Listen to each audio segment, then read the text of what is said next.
54enne di Arzignano, secondo i carabinieri, ad aver travolto e ucciso la 15enne Angela Vignaga domenica sera, fuggendo subito dopo. L'uomo carrozziere aveva già riparato il danno sull'auto, è stato arrestato.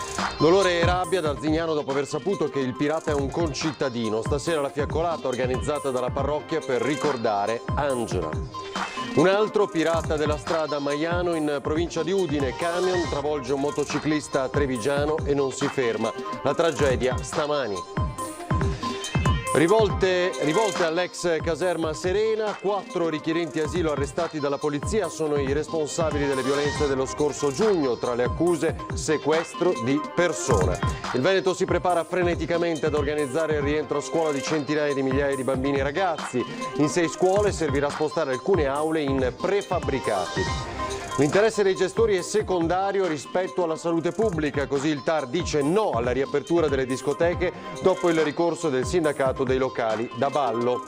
Pneumologa dell'ospedale di Cittadella, a marzo è stata colpita dal virus. Ora Maria Rita Marchi lancia un appello ai giovani e ai negazionisti del virus.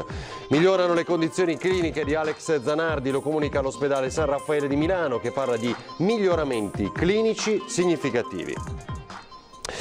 Buonasera, ben ritrovati in diretta con l'informazione di Antena 3, questo è il telegiornale del Veneto, dunque tutti gli aggiornamenti, a cominciare dalla consueta tabella che ora riporta il totale delle ultime 24 ore per quanto concerne i contagi e porta a 73 appunto questo numero, in 24 ore 73 nuovi contagi nella nostra regione e rispetto alla tabella di questa mattina si registra una vittima. In base alle prime informazioni, questo decesso registrato a Treviso e si tratta di un 96enne.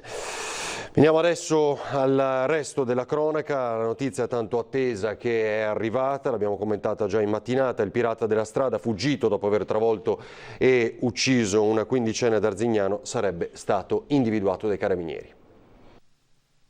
Un'indagine complessa che è stata svolta in 48 ore ed era assolutamente fondamentale, importante riuscire a individuare il responsabile.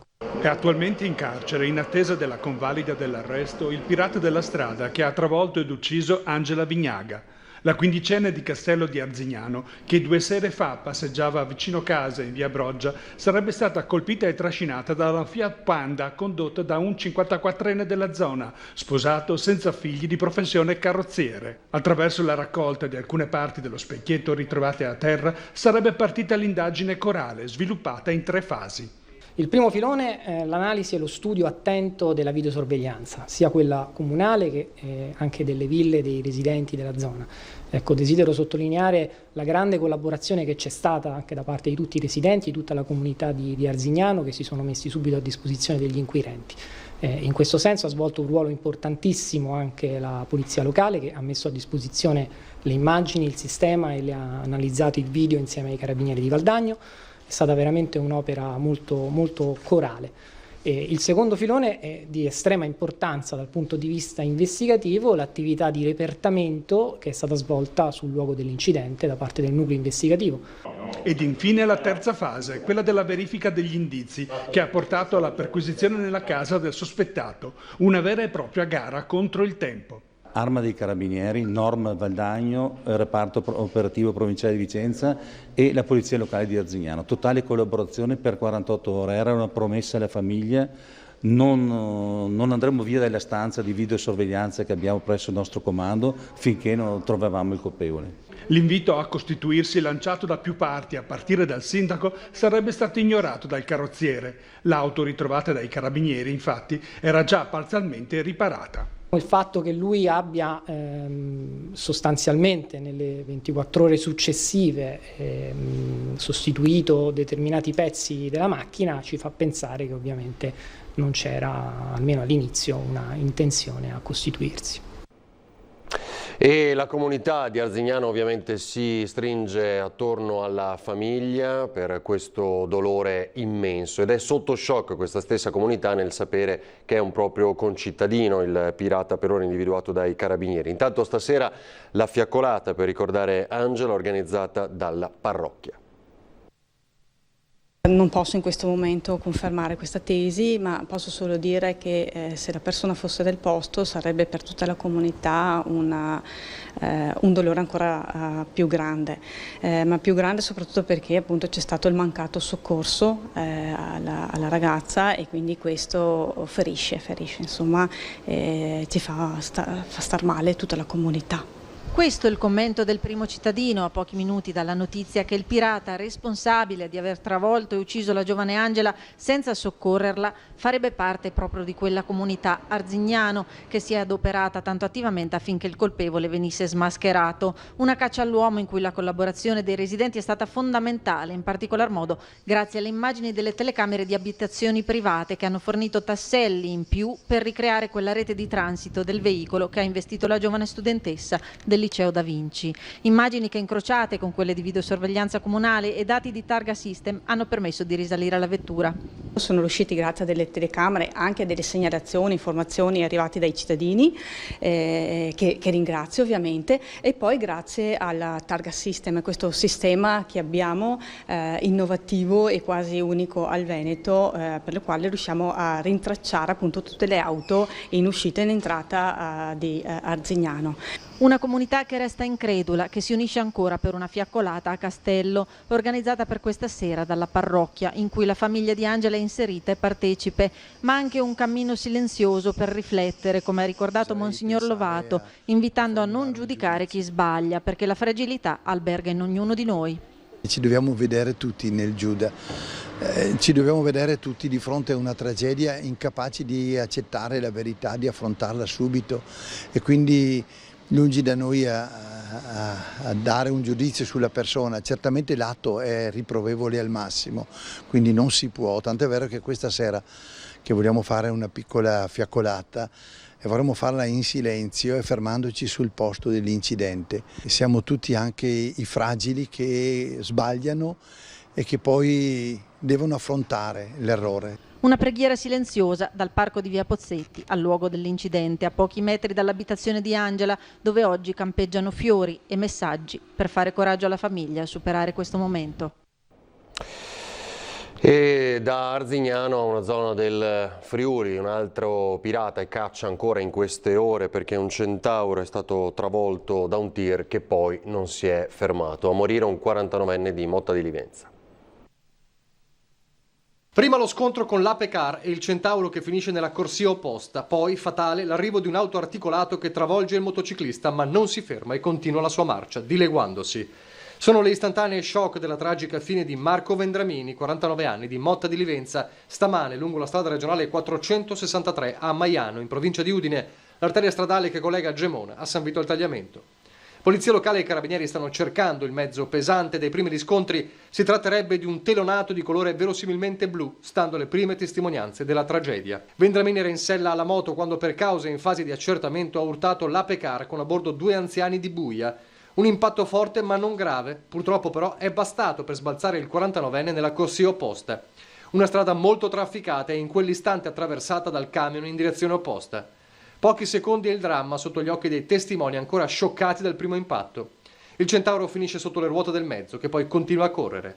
Quando sul posto sono giunti i soccorsi per Vendramini non c'era nulla da fare, troppo gravi le ferite riportate. Polizia locale e vigili del fuoco hanno messo in sicurezza l'area mentre già scattava la caccia al camionista. Nel frattempo a Motta la notizia ha fatto il giro del paese, lasciando tutti senza parole per il dolore. Ora torniamo nel Trevigiano, ricorderete i cosiddetti facinorosi, quelli che rendevano complicato anche far rispettare le regole anti-Covid all'interno dell'ex caserma Serena. Arrestati sono in 4 i responsabili della sommossa, di certo di quella del 12 giugno, pesanti le accuse nei loro confronti.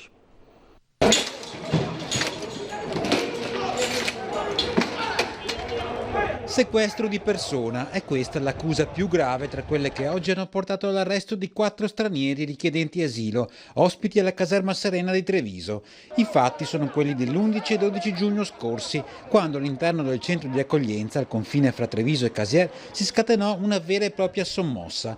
Ad innescare la rivolta tra i migranti la notizia che un collaboratore della cooperativa che gestisce la caserma era risultato positivo al Covid. I tamponi e la conseguente quarantena forzata per i 300 ospiti disposta dalle autorità sanitarie accesero le proteste che il 12 giugno divennero vera e propria rivolta, violenta e incontrollata. Il personale sanitario e i dipendenti della cooperativa presenti in quel momento, 13 persone in tutto, furono costretti a rifugiarsi in una stanza, mentre un gruppetto di stranieri impediva loro di uscire con violenza e minacce.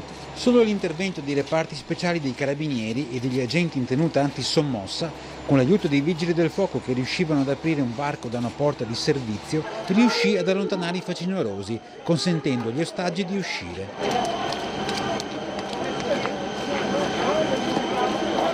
Rivolta che poi proseguì con sassaiola e lancio di oggetti verso le forze dell'ordine e con il saccheggio e danneggiamento di alcuni locali della caserma, ben oltre il limite di una normale protesta, quanto basta per avviare l'indagine della procura. Questa mattina alle 6 gli agenti della Digos e della squadra mobile hanno fatto irruzione all'interno della caserma, prelevando in stato di arresto un 35enne del Mali ed un 23enne della Costa d'Avorio, a seguito delle indagini individuati tra i principali responsabili della sommossa.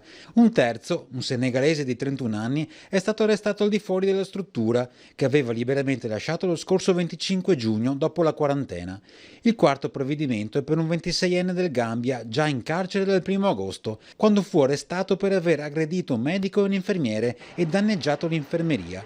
Per tutti e quattro le accuse di sequestro di persona, devastazione e saccheggio. Arresti che arrivano dopo oltre 2 mesi di scontri e tensioni, provocate, secondo la denuncia degli stessi dirigenti della cooperativa, da un esiguo gruppetto di facinorosi in grado di dettar legge tra gli ospiti. Il mio invito è quello appunto agli ospiti della struttura di far condurre serenamente quelle che sono queste operazioni che servono, sono utili sia alla loro salute sia alla salute della cittadinanza, quindi di non rendersi responsabili di ulteriori episodi di ostruzionismo, tantomeno di violenza. Ulteriori indagini sono in corso per stabilire se i 4 arrestati, tutti in custodia nel carcere di Santa Bona, siano responsabili anche dei recenti episodi di violenza ai danni delle forze di polizia che presidiano notte e giorno la caserma, denunciati dai sindacati.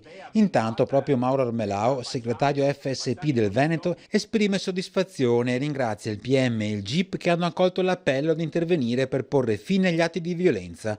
Un grazie, continua Armelao, anche ai colleghi della Digos che si sono prodigati per raggiungere questo importante risultato. E poi c'è il tema della scuola, nelle prossime ore la riunione, il vertice tra Comitato Tecnico Scientifico e il Ministro Azzolina, Comitato Scientifico che dice saranno necessarie le mascherine, intanto il provveditore veneto Carmela Palumbo fa sapere come in almeno 6 scuole della nostra regione sarà necessario affiancare a queste scuole delle aule in prefabbricato. In 6, forse 7 scuole del Veneto verranno installati dei moduli prefabbricati per ampliare il numero di aule e ridurre la possibilità di contatto tra gli studenti. 2 a Verona, 1 a Padova, Belluno e Rovigo e un altro forse a Vicenza. Sono quelle strutture provvisorie che sono state usate anche per esempio nel terremoto dell'Emilia Romagna e dell'Abruzzo, proprio in relazione alle scuole pericolanti. Quindi sono vere e proprie aule scolastiche, solo che vengono montate con dei prefabbricati sostanzialmente in spazi adiacenti all'edificio principale della scuola. Un caso particolare a Venezia, dove al liceo Foscarini, in città, la chiesa sconsacrata che c'è all'interno verrà divisa in aule e riscaldata. I prefabbricati invece verranno messi a disposizione dalla Protezione Civile Nazionale oppure da province o comuni. In gran parte delle scuole del Veneto proseguono i contatti con parrocchie ed enti locali per trovare altre aule fuori sede. È in corso una lunga e fondamentale riunione tra i dirigenti scolastici regionali, il ministro Azzolina, il commissario Arcuri, l'Associazione Comuni Italiani, quella delle province e i sindacati della scuola. Il Veneto ha espresso un fabbisogno di 56.000 banchi monoposto e in un numero abbastanza limitato, devo dire, di sedute didattiche innovative. Materiale che la Palumbo auspica arrivi il prima possibile. In questo anno scolastico particolare anche in Veneto servirà più personale docente e no. Il nostro fabbisogno aggiuntivo è di 3.600 docenti e 2.800 collaboratori scolastici.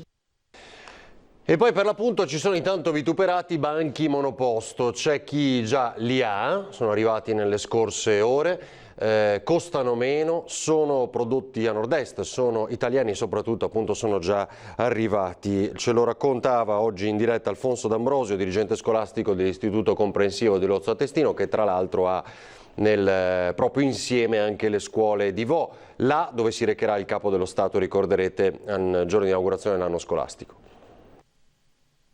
Ho dato a disposizione, sono arrivati ieri le famose 100 sedute con ribaltina, ecco, quelle con le rotelle per intenderci. Noi le abbiamo acquistate anche prima di tutta la polemica, le dico la verità, quindi ci sono arrivate ieri, le abbiamo montate, abbiamo un centinaio perché abbiamo 3 classi pollaio, cosiddette pollaio, cioè 2 classi da 29 e una classe da 27. In realtà, ecco, sono arrivate per le scuole medie, chiamiamole così, di Lozzo e di Cinto Euganeo, non per Vo, perché a Vo già a giugno sono arrivati dei banchi, insomma, trapezoidali, non con ribaltina. E le dico, allora, questi banchi, ecco, ci tengo a dire una cosa, a smentire che i banchi, queste sedie con rotelle, chiamiamole così, hanno un costo di 400 euro, assolutamente no. Noi le abbiamo acquistate da un'azienda, non faccio il nome, ma da un'azienda triveneta, quindi insomma a poche decine di chilometri da noi, insomma qui da Padova, e hanno un costo sui 120 euro IVA inclusa, quindi insomma più o meno siamo sullo stesso ordine di grandezza degli altri banchi. Anche lì io ho sentito le polemiche, però mi sento di dire che noi, avendo già avuto questi banchi, li utilizziamo già da gennaio, abbiamo visto che uno dei grossi problemi della scuola, no, sapete, sono gli alunni che la scuola perde, no? Coloro che abbandonano gli studi prima del tempo. E abbiamo visto che con ambienti che sono colorati, ambienti flessibili, gli studenti imparano con maggiore gioia, ecco, possiamo dire, quindi imparano anche meglio.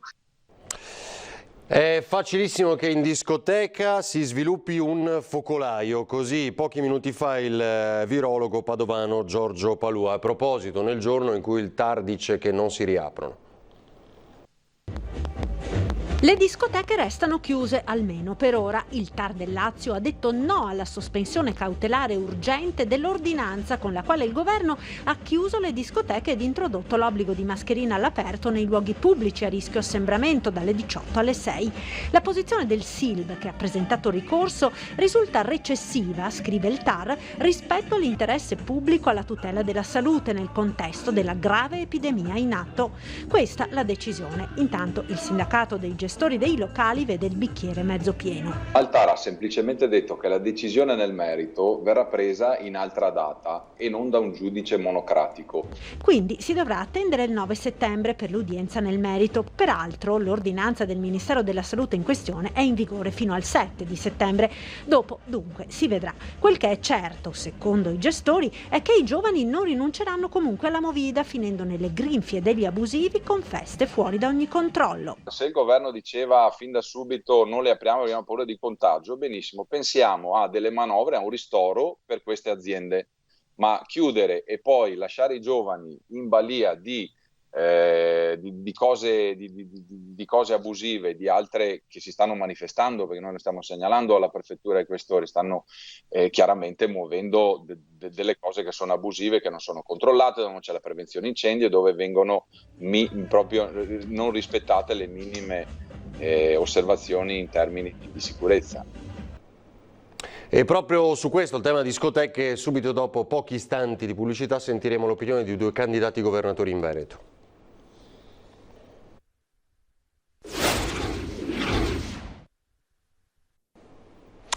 Torniamo in diretta al telegiornale del Veneto su tema scuola, riaperture. Da docente universitario interviene il candidato governatore del centro-sinistra Arturo Lorenzoni, e poi appunto sul fronte discoteche con la notizia di oggi. Vediamo.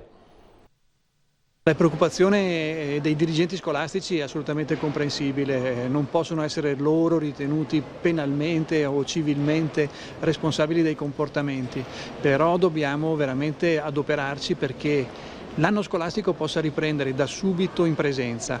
Da insegnante io ho sentito la mancanza del contatto con gli studenti e io mi auguro che tutto lo sforzo che si sta facendo possa dare da subito la possibilità di riprendere le lezioni.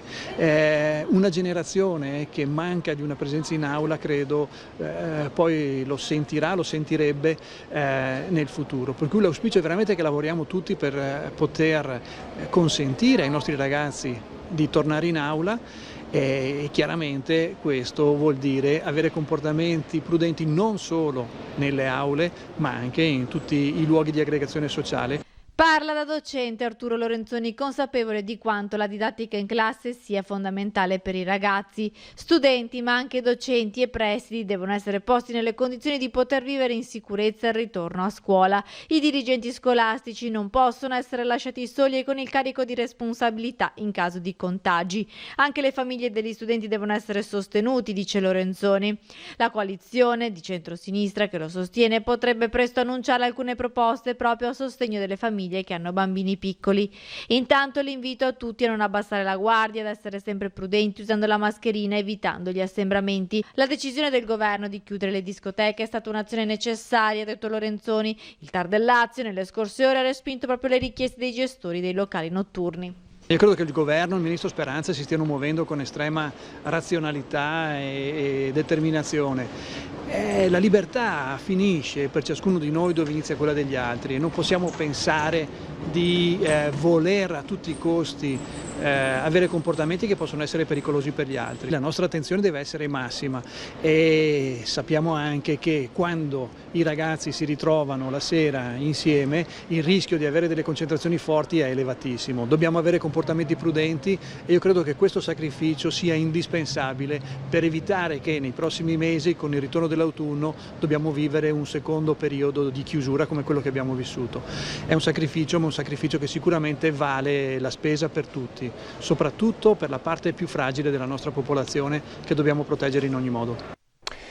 E rischia di essere un voto troppo condizionato dal virus, da questa emergenza e dalle troppe notizie legate proprio al Covid. Così nell'interpretazione che dà il candidato governatore del Partito dei Veneti Antonio Guadagnini, che teme ancora poi una bassa affluenza il 20 e 21 settembre. Vediamo. Io ho paura che ci sarà anche una affluenza bassa. Parigi ha votato col 40% dei votanti e ho paura che la gente, quelli che verranno a votare senza sapere proprio perfettamente i programmi dei candidati. È una elezione che sarà condizionata sicuramente dall'emergenza, dalla gestione dell'emergenza, che vede ovviamente un candidato che era già sicuro vincitore, già strafavorito, ancora più forte. Quindi voglio dire, quello non è mai stato un risultato in discussione.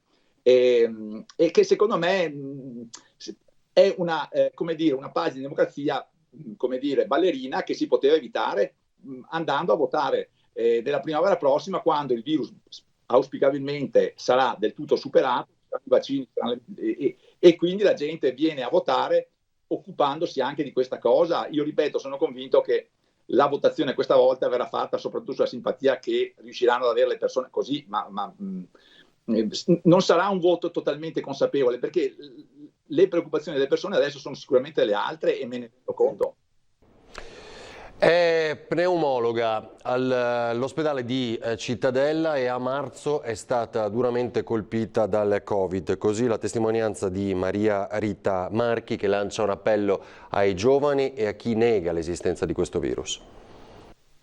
Maria Rita Marchi il Covid lo ha vissuto da medico, pneumologa in prima linea a Cittadella e a Schiavonia, ma anche da paziente. Si è ammalata il 25 marzo mentre era al lavoro, è stata ricoverata a Padova, ha trascorso qualche giorno in terapia semi-intensiva, ma non è mai stata sottoposta a ventilazione. Il suo recupero però è stato lento e l'affaticamento fisico è durato a lungo. Dal 10 maggio è tornata al lavoro e ora, vedendo le foto della movida sfrenata e dei giovani che senza troppi pensieri non usano la mascherina e dicono che il Covid non c'è più, vuole lanciare un messaggio. C'è proprio bisogno di una collaborazione collettiva, c'è bisogno di una coscienza, di una responsabilità che deve essere una parte integrante di ognuno di noi, perché non possiamo vivere in un nostro guscio, in una nostra individualità esasperata.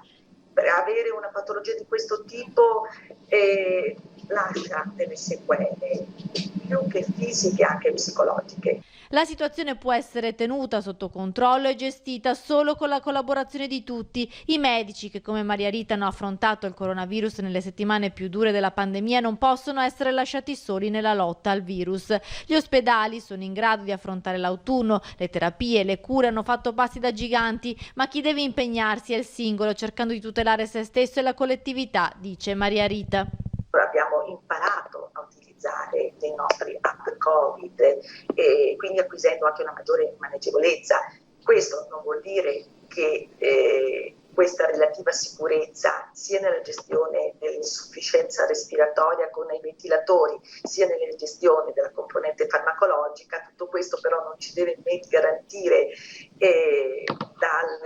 dall'esimerci di lanciare quotidianamente, costantemente il nostro monito, che è fondamentalmente una richiesta d'aiuto verso la collettività. Le conseguenze del Covid sulle persone durano a lungo, possono avere ripercussioni anche psicologiche. Maria Rita lo ha visto sui pazienti e lo ha attestato in prima persona. È questo quello che vuole spiegare ai giovani e ai negazionisti del virus. Certo, ora ci sono più asintomatici, ma anche gli asintomatici, dice, possono essere contagiosi e mettere a rischio.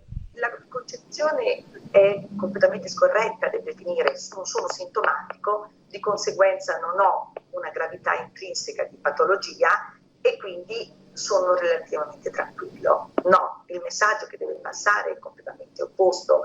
Non dobbiamo abbassare la guardia, siamo in una situazione di costante attenzione nei nostri confronti e nei confronti della collettività, per cui anche i portatori asintomatici hanno una responsabilità ben precisa, nel senso che comunque sono pazienti contagiosi. E hanno avuto un epilogo drammatico le ricerche condotte dalla Capitaneria di Porto della Maddalena in seguito alla sparizione di una persona che si era immersa intorno alle 13 nelle acque antistanti l'isola di Caprera insieme a amici. Si tratta di una turista di Padova di 54 anni, Antonella Piccello, che è stata ritrovata morta. I primi soccorsi sono arrivati dagli amici che erano sott'acqua con lei, l'hanno portata già priva di conoscenza sull'isolotto di Monaci, aspettando l'elicottero con i medici del 118, nel frattempo allertati, ma ogni tentativo di rianimare la donna si è rivelato inutile. Migliorano le condizioni cliniche di Alex Zanardi, lo comunica l'ospedale San Raffaele, dopo un periodo durante il quale è stato sottoposto a cure intensive in seguito al ricovero del 24 luglio. Fa sapere l'istituto, il paziente ha risposto con miglioramenti clinici significativi. Per questa ragione attualmente è assistito e trattato con cure semi-intensive presso l'unità operativa di neurorianimazione. Zanardi era stato trasferito d'urgenza al San Raffaele, dove ha subito un nuovo e delicato intervento dopo che soltanto 2 giorni prima era arrivato da Siena a Villa Beretta nel Lecchese, una struttura riabilitativa. Il campione di handbike infatti sembrava in via di miglioramento dopo l'incidente drammatico avvenuto in provincia di Siena il 19 giugno. È tutto per questa edizione del Telegiornale del Veneto, grazie per averci seguito. Ora le previsioni meteo per le prossime ore. Grazie, buona serata.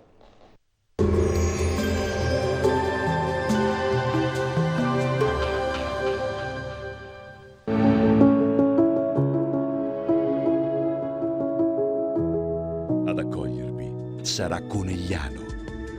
Bentrovati al meteo. Anticiclone africano in potente rimonta, bel tempo e caldo in aumento, dunque godiamocelo perché durerà solo qualche giorno. Il dettaglio di giovedì 20 agosto. Sul Veneto condizioni di stabilità, l'alta pressione come detto protegge la nostra regione regalandoci una giornata all'insegna del sole. Il cielo infatti si presenterà sereno o al massimo velato, precipitazioni assenti. Temperature minime fino a 20 gradi, valori massimi compresi invece tra 27 e 32 gradi all'incirca. Stessa situazione anche sul Friuli Venezia Giulia, con ampio soleggiamento, vedete un po' su tutti i settori, cielo terso e limpido, solo con qualche nube a carattere sparso. Temperature minime tra 17 e 21 gradi, massime sui 30-31 gradi. Infine diamo uno sguardo alla situazione del Trentino Alto Adige, anche qui soleggiato ovunque, qualche addensamento sui settori più settentrionali, ma senza conseguenze. Temperature minime sui 16 gradi, massime sui 31-32 all'incirca. Dal meteo per ora è tutto, io vi auguro un buon proseguimento in compagnia di Antenna 3. Arrivederci.